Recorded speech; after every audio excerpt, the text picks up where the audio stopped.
ఒక బ్లాక్మెయిల్ చేయటమో లేదా వాళ్ళ తాలిబొట్ల మీద ఓట్లు వేయించుకొని మాకే ఓట్లు వేయాలని చెప్పించడమో చూస్తుంటే వాళ్ళు చేస్తున్న తప్పుని మరి మహిళలు అమాయకంగా ఎక్కడ మోసపోతారో అని మరి వైఎస్ఆర్సీపీ నాయకులు ఎమ్మెల్యేలు కనుక వాళ్ళకి చైతన్యపరుస్తుంటే నిన్న చెవిరెడ్డి గారి మీద మరి తెలుగుదేశం పార్టీ గుండాలు ఏ విధంగా దాడి చేసి స్పృహ తప్పిపోయేలాగా కొట్టారు అంటే ఈ రాష్ట్రం ఎట్టిపోతుంది, న్యాయ వ్యవస్థ ఏమవుతుంది, పోలీసు వ్యవస్థ ఏమవుతుందో ఒకసారి ఆలోచించాల్సిన పరిస్థితి.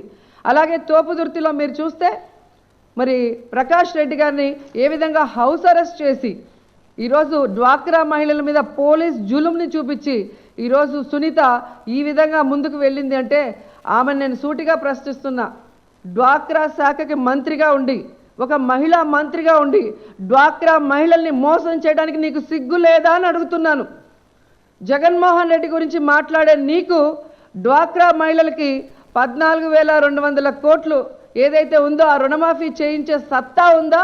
ఈరోజు అది 2018కి 22,000 కోట్లకి వచ్చింది. మరి అది రుణమాఫీ చేయించే సత్తా నీకుందా నేను అడుగుతున్నాను. ఈరోజు 2 సంవత్సరాలుగా వడ్డీ లేని రుణాలు ఇవ్వకుండా 2,350 కోట్లు డ్వాక్రా వాళ్ళకి మీరు మోసం చేశారు. అది చంద్రబాబు నాయుడుతో చెప్పి ఇప్పించే సత్తా నీకుందని అడుగుతున్నాను. ఈరోజు పోలీసులు లేకుండా ఈ పసుపు కుంకుమ కార్యక్రమానికి డ్వాక్రా మహిళల దగ్గరికి వెళ్ళే ధైర్యం లేని నువ్వు జగన్మోహన్ రెడ్డి గురించి మాట్లాడటం ఏంటమ్మా? ఆడదాని అని చెప్పుకొని సిగ్గుపడాలి. సాటి ఆడవాళ్ళని మోసం చేస్తున్న నీకు ఈరోజు మహిళగా ఒక మంత్రి పదవి ఇచ్చినందుకు మేము సిగ్గుపడుతున్నాం. ఈరోజు కొంతమంది మీ కార్యకర్తలకు డబ్బులు ఇచ్చి బురద జల్లే కార్యక్రమంగా ఏమనుకుంటున్నారు? పరిటాల రవి గారు అంటే పేదలను ఆదరించే కుటుంబం, పేదలను ప్రేమించే కుటుంబం, పేద బిడ్డల కోసం వాళ్ళ ప్రాణాలను అర్పించినటువంటి కుటుంబం. అటువంటి కుటుంబం మీద ఈరోజు కొంతమంది మనుషులకు మీరు డబ్బులు ఇచ్చి డ్వాక్రా మహిళల తరపున మేము ఉన్నామని చెప్పే విధంగా మీరు చేసే నాటకీయాలని ప్రజలు గమనించలేదనుకుంటున్నారా? దయచేసి మానుకోండి. ఇటువంటి బురద జల్లే వ్యవహారాలని మీరు మానుకోవాలని మీకు ప్రేమతో మేము హెచ్చరిస్తున్నాం. మీకేనా నోరుంది? ఏంటి నువ్వు చొక్కా పట్టుకొని చంద్రబాబు నాయుడు గారిని నువ్వు అడిగేది? మొన్నటికి మనం గమనించినప్పుడు ఏం మాట్లాడుతున్నావు? నువ్వు ఒక్క తన్నుదంతే చంద్రబాబు నాయుడు గారు వెళ్ళిపోయి సింగపూర్లో పడతారా?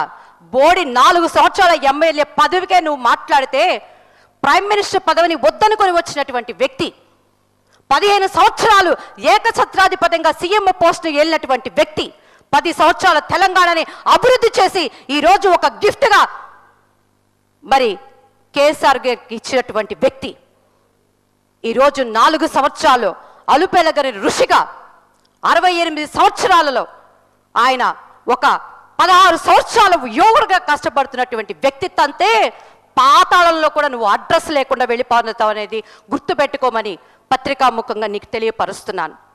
దయచేసి ఆంధ్ర రాష్ట్ర అభివృద్ధిని కోరుకోనండి. ఈరోజు డ్వాక్రా మహిళలకి 2వ విడతగా అసలు నీకు ఒక అవుట్డేట్ అయిపోయిన నాయకురాలు అని చెప్పడానికి ఇంతకన్నా ఆధారాలు ఇంకేం అక్కర్లేదు. అసలు ప్రతి చెక్కుని పోస్టేడ్ చెక్కులు అని చెప్తున్నావు.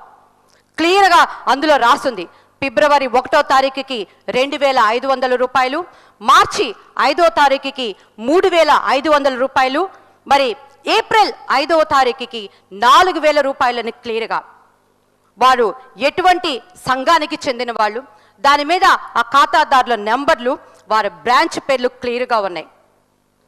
ఈ పార్టీనే కాదు, అధికారంలో కానీ ఉన్నటువంటి ఏ పార్టీ అయినా ఇచ్చేది అవుట్డేట్ చెక్లే. ముందు ఈ విషయాన్ని నువ్వు గమనించుకోవాలని నీకు పత్రికాముఖంగా మేము తెలియచేస్తున్నాం. బురద జల్లటానికి కూడా ఒక లిమిట్ అనేది ఉంటుందనేది కూడా గమనించుకోమని హెచ్చరిస్తున్నాం. ఆపండి మీ డ్రామాలు, ఆపండి మీ నాటకాలు. ఈరోజు తెలుగు రాష్ట్ర అభివృద్ధిని మీరు సంతోషించే వ్యక్తులైతే మీ తండ్రి స్థానంలో జగనన్నకు కూడా నేను ఈ యొక్క పత్రికాముఖంగా తెలియచేసుకుంటున్నాను. ఆయన వయసు వస్తే మీరు కూర్చున్న చోట నుంచి లెగవలేరు. ఈరోజు ప్రతి డ్వాక్రా మహిళలు సంతోషంతో ఉప్పొంగుతున్నారు. ఆర్థికంగా వాళ్ళు ఎంతో లబ్ధి పొందుతున్నారు. ఏ ఆధారాలతో నువ్వు మాట్లాడుతున్నావు? దాదాపు కేంద్రం నుంచి మనకి ఎటువంటి ఒక సహాయం లేకపోయినప్పటికీ కూడా ఇన్ని వేల కోట్ల రూపాయలు ఎలా ఆయన మేనేజ్ చేయగలుగుతున్నారు అనుకుంటున్నావు? ఒక సాటి మహిళగా నీ ఈశ్వరిని నీ కడుపులో పెట్టుకో. అంతేగాని ఇటువంటి సమయంలో ఆడవాళ్ళ మీద బురద జల్లే ప్రయత్నాన్ని చేయకు. ఎందుకంటే తెలుగు ఆడప్రజలు అమాయకులు కాదు. నీ నగరి ప్రాంతంలోనే ఈ చెక్కులు తీసుకునేటువంటి ఆడవాళ్ళు ఉన్నారు. ఒక్క మహిళను వచ్చి ఆ చెక్కులు చెల్లనప్పుడు వచ్చి కంప్లైంట్ చేయమను, దానికి మేము సంజాయిషి చెప్పుకుంటాం. హలో, మిమ్మల్నే. యోయో టీవీ యాప్ డౌన్లోడ్ చేసుకున్నారా? ఇంకా లేదా? మీ యాప్ స్టోర్కి వెళ్ళి వెంటనే డౌన్లోడ్ చేసుకోండి.